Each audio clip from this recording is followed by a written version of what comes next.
Let me preface this video by saying I am not a psychic. I don't claim to be some prophet. I'm not an insider from the Illuminati, and I'm not a lizard person. So now that that has been said, let me tell you my predictions for the year 2017. Now, the main reason I'm making this video is because last year I made some accurate predictions. But the only people who heard me make these predictions were family and close friends. I didn't have any documentation like tweets, video, or anything substantial to prove that I predicted that Trump was going to win the presidency, that Britain would leave the EU, and that Bernie Sanders was going to win the Democratic nomination. Now, here's the thing. He did win. As a person who is not a Bernie Sanders supporter, he won, but they rigged it through things like the coin toss and the superdelegates. But if you actually study the primary, he defeated Hillary Clinton. I also predicted that there would be a change in Saudi Arabia.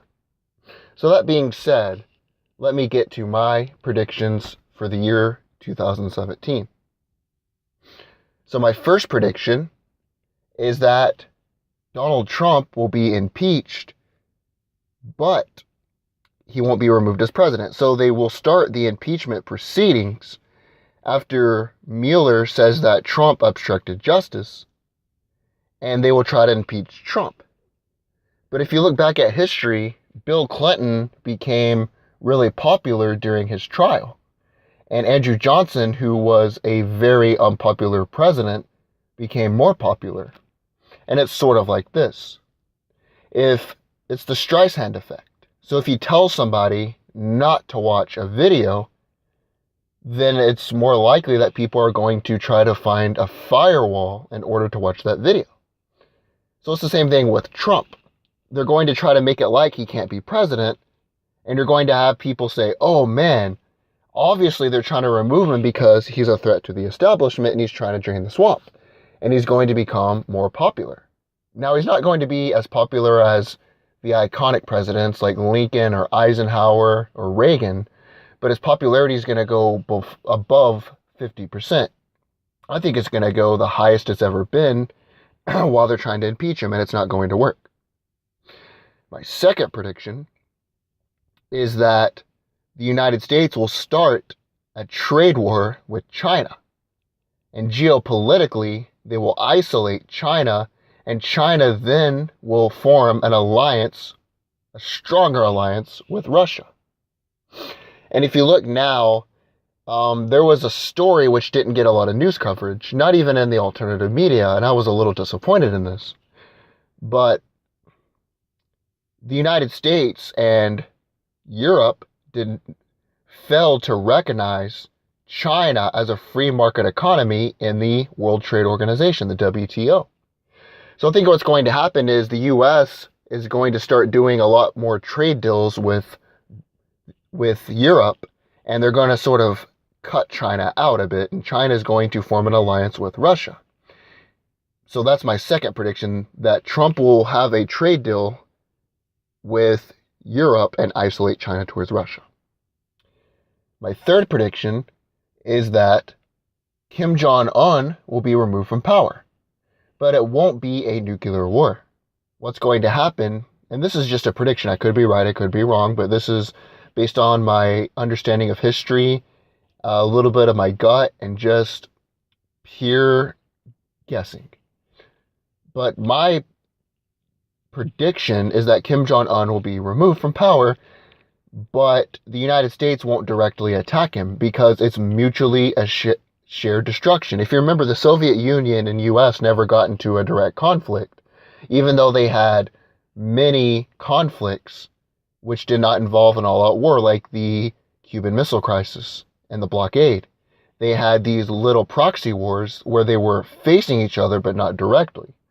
And it's because you had mutually shared destruction, which meant that both countries had nuclear weapons, and they would both blow each other off the planet if they were to ever get into a serious conflict.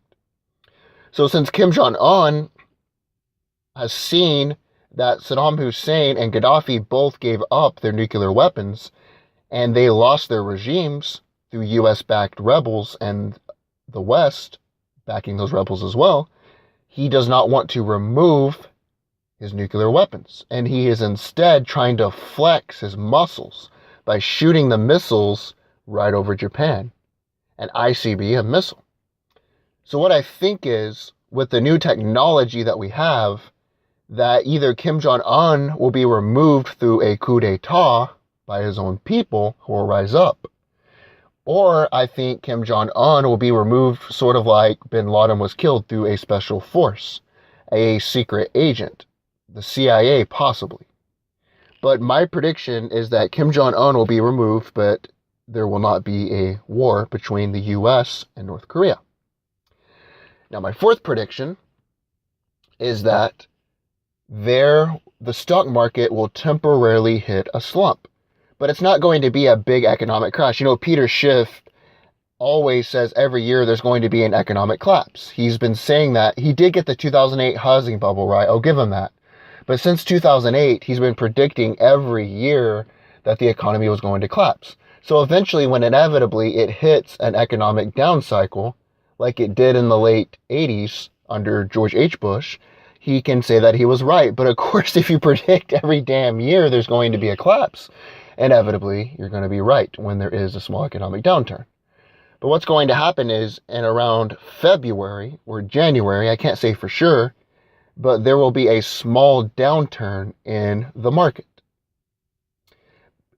And what I'm basing this off on is that if you study history and you know the tech bubble crash in the 90s, most of the gains in the stock market went to tech companies. You had they called them the Four Horsemen. You had Cisco, you had Microsoft, you had Dell, and I think Netgear. I know I got at least 2 or 3 of those right. I have no notes in front of me. I'm just speaking off the top of my head. But they gained so much traction. And it's sort of like the housing bubble. When an asset becomes so expensive that nobody wants it, the demand goes down. And eventually no one purchases the asset. And it's like a game of musical chairs. Who's ever stuck with that asset loses the value of that asset, and they have to either cut their losses and sell it for less or keep that asset in hopes the market will expand. So during the Christmas holiday, especially with these consumer confidence numbers at an all-time high and the GOP passing tax cuts, I think right now during the Christmas season, everybody's going to use Amazon. Because right now, Amazon, Apple, Netflix, and there's one more, I can't remember all of these, but they're getting the majority, which they're tech stocks. They're getting the majority of the bumps from the stock market, the largest bumps. But during the Christmas season, it's not going to be affected. It's just going to get larger because everybody's going to use Amazon. Everybody's going to buy things from Apple. But when it gets to about January or February, when less people are buying things after the Christmas season, temporarily it's going to go down a little bit. It's not going to be like the 2008 housing crash. And you'll see people like Peter Schiff, with his dick up in the air saying it's the economic crash. And a lot of alternative media will mislead their people saying that it's a crash. It'll just be a small downturn in the economic cycle. Because if you think about it, that's just 4 companies. That's not all of the companies in the United States. I mean, the largest employer is Walmart. So I don't see Walmart collapsing. I mean, their stock actually went up by 20% during the economic crash of 2008. So I think there's going to be a small little bump in the stock market, and you'll see people saying, oh, they'll be blaming Trump for the economic crisis, and other people will be blaming the globalist, and then it'll kind of balance itself out. And everything will be okay. So those are just a few of my predictions for the year. So let's recap. Trump is going to be in trial, but he's not going to be removed, and he's going to get more popular. Number 2, the United States will have a trade war of sorts with China, and they'll get closer to Russia, and they'll start making trade deals with Europe. Number 3, Kim Jong-un is going to be removed from office, but he's not going to be removed from an all-out war. He's going to be removed from a coup d'etat from his own people, from the U.S. Special Forces, or another way without the U.S. military directly getting involved in a ground war. And last but not least, that there's going to be a small little dip in the stock market after the Christmas season and the large spending, but it's going to go back and balance itself out. And people are going to shit their pants and think there's an economic collapse. But the economy won't collapse, and all will be well. So it's right here. It's documented. If I'm wrong, I'll admit it. Let's see how many predictions I get right for the next year.